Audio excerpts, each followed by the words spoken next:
Hi everyone, Janet at String Theory here. We've been selling a lot of interchangeable needle sets lately, and so I wanted to show you some of my favorite tricks that you can do with them. Besides just having all the needles at your ready. This is the Lykke brand of interchangeable, and these are, it's called driftwood because they look like driftwood, but it's actually birch. So it's hardwood, and you can see we've got all the sizes. This one goes from size 4 to size 17 needles. We've got all different kinds. We've got the Lykke, we've got a bunch of Chow both in the wood and in the metal. We have carbons. So there's a lot of different things to choose from, and we're happy to talk you through each of them and what each of them brings. But for tips, that I'm going to show you today, you can really use any interchangeable set will work. So one of the things that I want to show you is when I'm knitting in the round, put your, so the interchangeable comes with all the points that you saw here, and then different size cords. And what you do is you just screw, I'm unscrewing right now, but you just pick what size cord you want and then screw on the size that you want.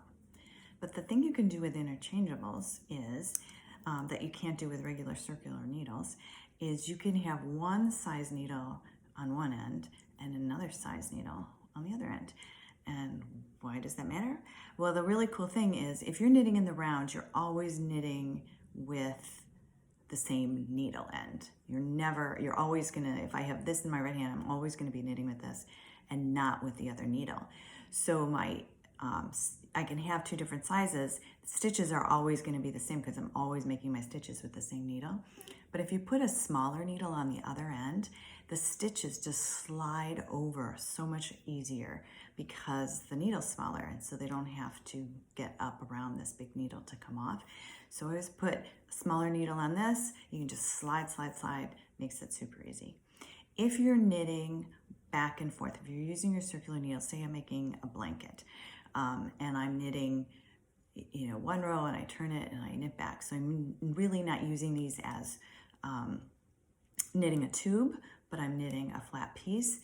When I do that, then I'm going to knit with one needle, but I'm gonna purl, say if I'm doing stockinette, I'm gonna purl with the other needle. Well, a lot of people knit tighter than they purl, so they purl more loosely. And so what you can do to make your stockinette look gorgeous and super even is go down a needle size. So say you're working with an 8, so you're gonna do all your knit stitches with an 8 and all your purl stitches with a 7. So put a 7 on the other side. And it just automatically works for you. Like you put one on one, one on the other. You don't even have to think about it. You have to think about it when you start, so that you start it with your size 8 and you're doing your knit stitches. But after that, it's just the right needle is just going to appear to you as you're going back and forth. So that's another cool trick.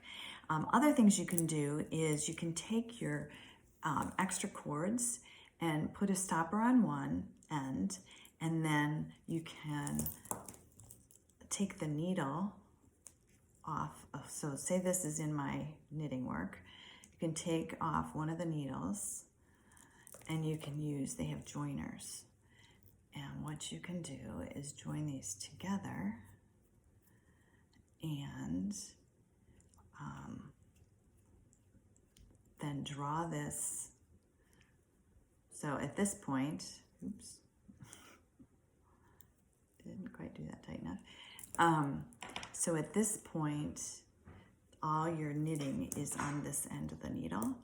And what you can do if you want to try on a sweater, you know how your stitches are all bunched up on your needle, and then what happens is you try it on and all your stitches pop off?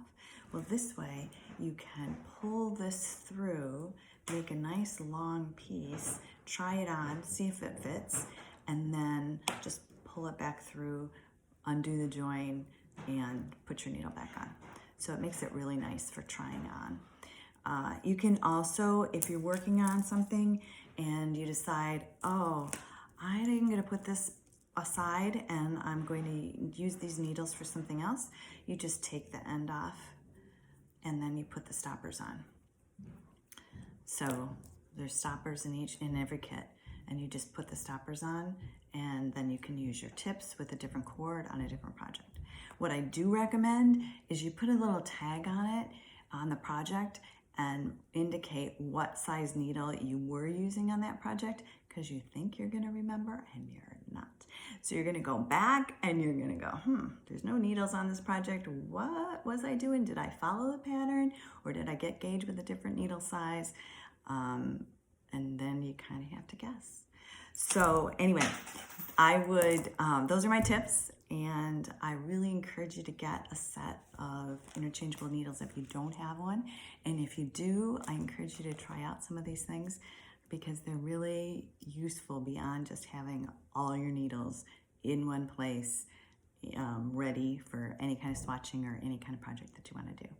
So if you're interested, stop by String Theory. As I say, we've got all sorts of different types and brands, and we're happy to show them to you, and you can try some out, see what you like. Thanks.